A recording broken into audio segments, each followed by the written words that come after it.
For today's video, I'm going to be unboxing a vintage 1975 sealed Monopoly game.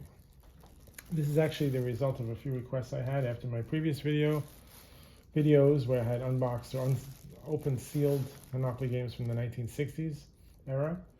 And a few people asked if I could open a sealed 1975 version, which is what I'm going to do today. Now, a couple of points of interest.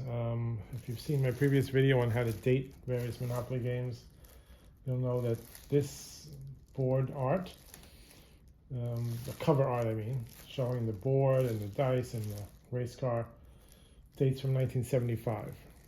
The previous edition, which had the large Monopoly banner and a picture of the board here, that was the 1961 and 1968 edition. So we know this is 1975 or later. And there's a way to pinpoint it a little bit more.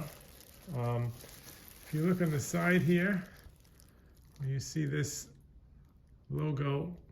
It mentions Beverly, Massachusetts. So Parker Brothers left, Parker Brothers executive offices relocated from Salem, their longtime home, to Beverly, Massachusetts in about 1977, 1978. So that indicates that this 1975 edition was printed sometime after 1977. But before 1985, because in 1985, the cover art changed again. So we know this is between about 77 and 85. That is to say, yeah, 77.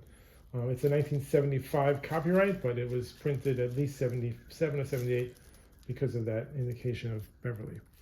So here we go. We're going to open it up. As you can see, it's still sealed, so this is about 45 years old or so. And as I pointed out in the previous video, the minute I unseal it, it loses most of its value. That's okay, I have more. And this is actually kind of the point of getting these things, is to one day open them up. I'm wearing gloves because the outer cellophane is a little dirty with time. I don't want to get that on the actual game itself. So now that I've gotten rid of the cellophane, I can take the gloves off and we can see what's inside. Okay, here we go. Let's open it up.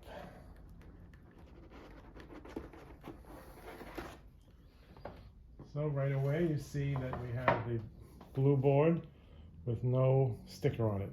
The sticker that always used to be on the board dates back to the time when the game pieces, utensils, and the board were sold separately to save space. So Monopoly would come in a small box with all the title deeds and the chance and community chest cards and dice and so forth.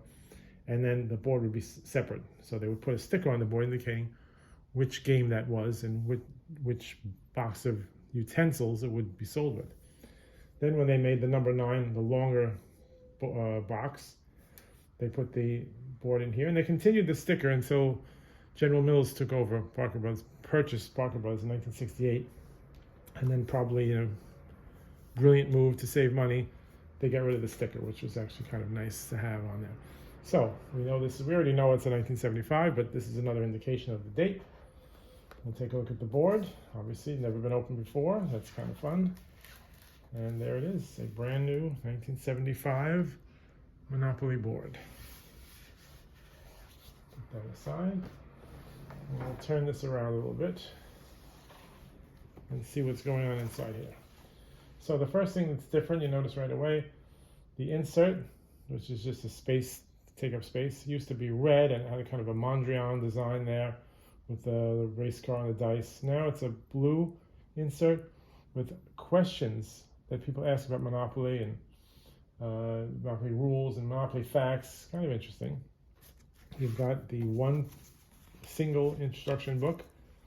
Used to be 2 separate books up until about 1968 or so, when they consolidated. Maybe I would say, yeah, 1968, 1970. They consolidated into one. It used to be 2 separate books: the regular instructions and the short game instructions. Now these used to always be just rubber banded. Now they're sealed.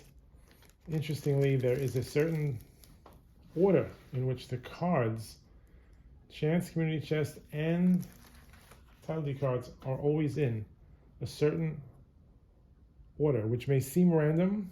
If you look at them, it's not going to be, Park Place is not going to be followed by Boardwalk at all. This is a certain order that they're always in, and I can only assume that that order was due to the way they came up the printing press. But the nice feature of that is you can tell whether something is really a sealed edition, a sealed copy, and never been played by the order.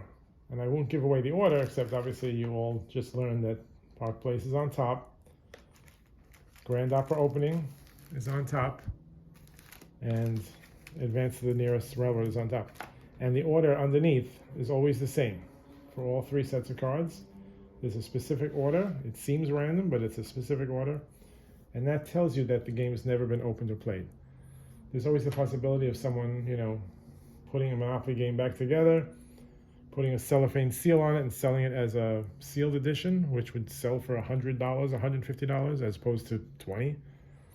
And you can tell by the fact that the order that they're in. Of course, things like this can be redone, or in the older editions, they were just a rubber band on here, so it'd be easy to kind of fake a sealed edition. But once you know the order that the cards have to be in, and I won't reveal that order because I don't want to help the cheaters out there, then you know exactly how to tell whether something's a really sealed edition.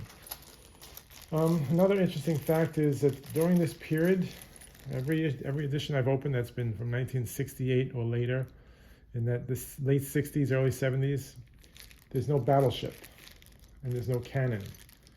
And if you read up on Monopoly tokens online, they all say the battleship has never been replaced. It's always been part of it. But actually, there was a period during the Vietnam War where they took out the military tokens. I believe, this is just my theory, that was done because of the anti-war sentiment in the country at the time. But I've never seen a sealed edition from the late 60s, early 70s that had either the battleship or the cannon in it.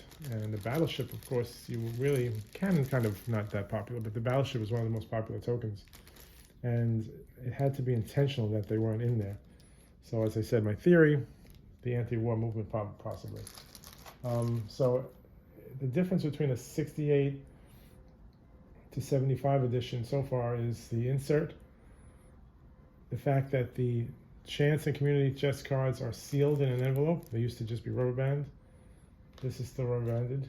The dice and tokens in the house and hotels are the same in a sealed bag. That's the same as with the 68 editions. And the money, as you can see, is all here. This is also a specific order that the money comes in.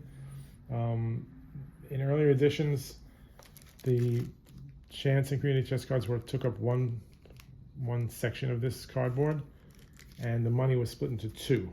And there was a specific order also how the money was separated. But at this point in 1975 editions, they put the money all in one bucket, although it kind of sticks above the level of the box. But if you're looking at a previously a 61 to 75, these will be separated into two, and these will be in one slot. Other than that, this is about standard for the edition that ran from 75 to 85. I believe sometimes this blue insert would have more like just Monopoly facts, like about tournaments and people playing Monopoly underwater and things like that, as opposed to questions about the rules. So this changed a little bit. But everything else is about as expected. And so that's your 1975 through 85 edition of Monopoly. That's what it would look like when you opened it up way back when. Hope you enjoyed that.